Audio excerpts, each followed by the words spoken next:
Hello you guys, and welcome back to my YouTube channel. For today's video, it's actually going to be a little bit different.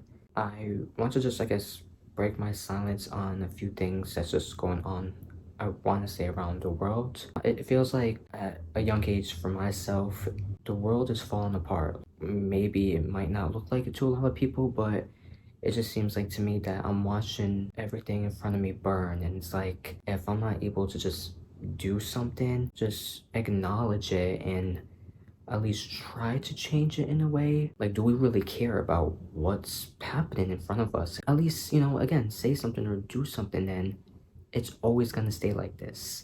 And we won't ever have change. And that's scary not only for, I guess, our generation, but for years to come. And if there's at least no change or nothing being done, things will never change. I became so invested into politics at just around like the end of high school. The reason was because of my family.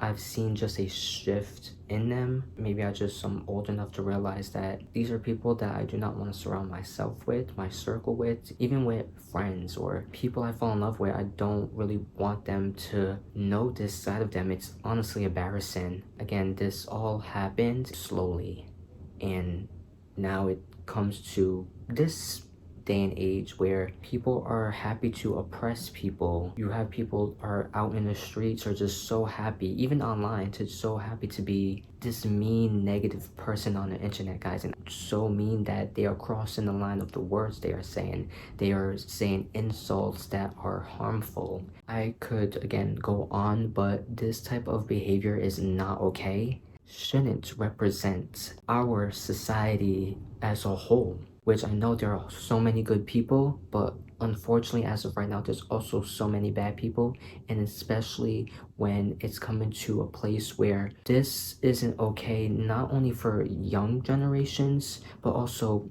currently as of right now. Again, if there's no change, how is anything gonna get fixed? And of course, just for a few last things before I showcase you guys this documentary I made, hopefully you guys are just more aware, and please just open your minds after you watch this. I also have some stuff for third-party voters, so if you are a third-party voter, we got some bad news for you. And again, just please just watch this entire thing. It's gonna be really well. I did work really hard for this. But as I was going to say, that my last words is, whatever side of the aisle you are on, just please educate yourself. Know what's right and what's wrong. Please know from what's real and what's not real. And unfortunately, when we have this two-party split in America, it tends to be, okay, so what's not to believe and what is to believe? So I try to make this video centered around, if you want this, that's on you, right? I mean, I'm not judging that, but in this documentary, I want to put everything out in the open and show you guys this. And it might seem like it's not real. The stuff that I'm showing you is real. And yeah, thank you guys so much for watching.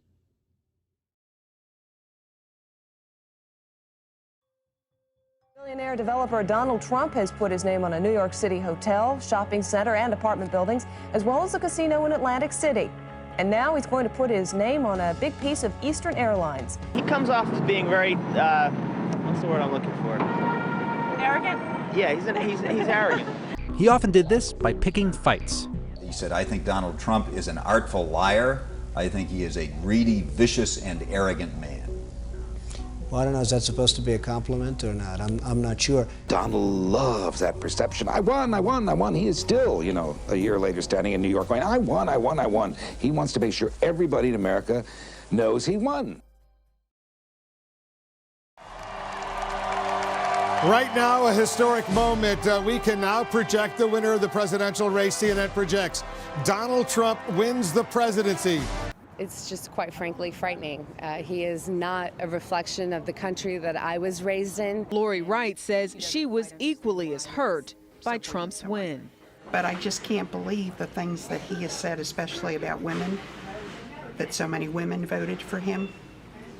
And I feel kind of betrayed about that? I think I shed my first tears when I had to wake up my 10-year-old son, and he was upset, and he started to cry. You can't always get what you want. And happy hippies, we adjust and we accept everyone who they are. And I want to be hopeful. Please just treat people with love and treat people with compassion and treat people with respect. And I will do the same for you.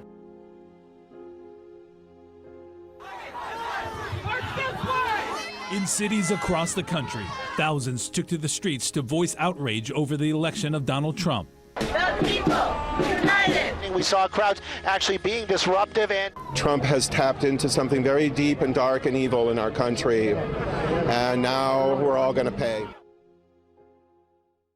He appeared to mock a reporter with a disability. Take a look.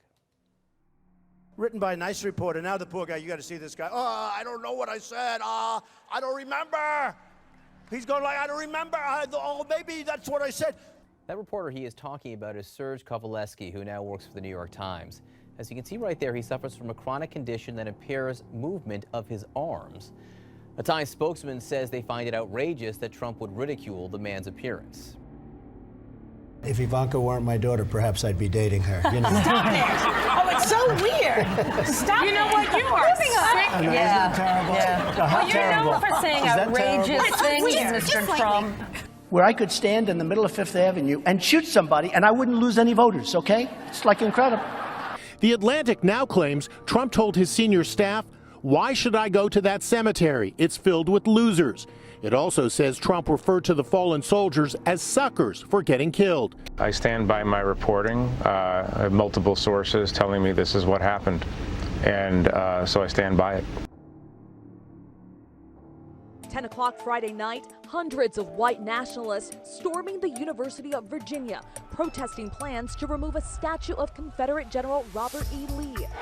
The overnight violence spilling into this morning when marchgoers and counter-protesters clash again, hours before the Unite to Right march was even set to begin. Just after 10:30 a.m., the crowd growing in size. Local and state police in riot gear responding in force, but the violence escalating. Just before noon, Virginia's governor declaring a state of emergency. We begin tonight with that breaking news, a horrific scene in Charlottesville, Virginia, a white nationalist rally that descended into deadly violence and chaos.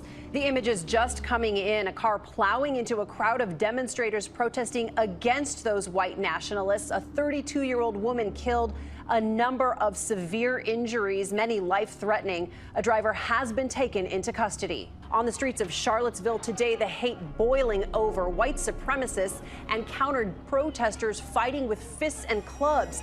Confederate flags on full display, the governor declaring a state of emergency, and that mayhem unfolded for hours before President Trump finally weighed in. I want to warn everyone that this video includes violence and strong language. Without objection, I include in the record a video presentation of the violence of January 6th.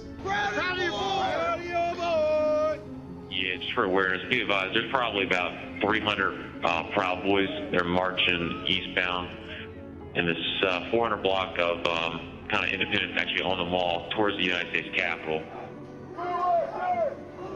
I am not allowed to say what's going to happen today because everyone's just going to have to watch for themselves. But it's going to happen. Something's going to happen.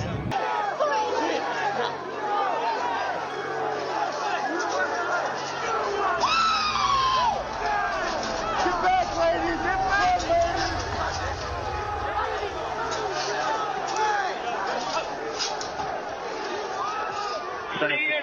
Priority. We just had protesters.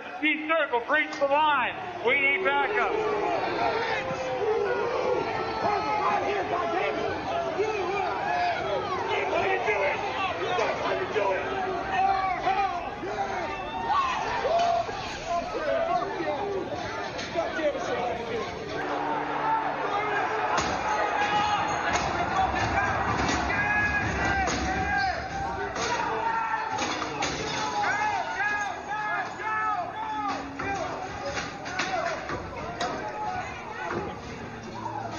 We have a breach of the Capitol!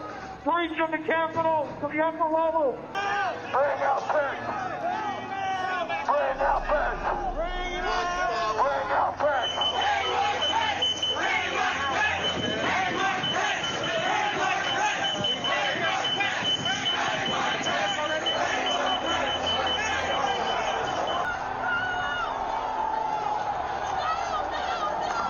trying to hold the upper deck.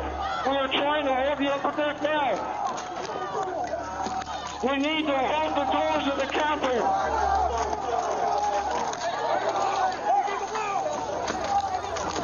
I need court support.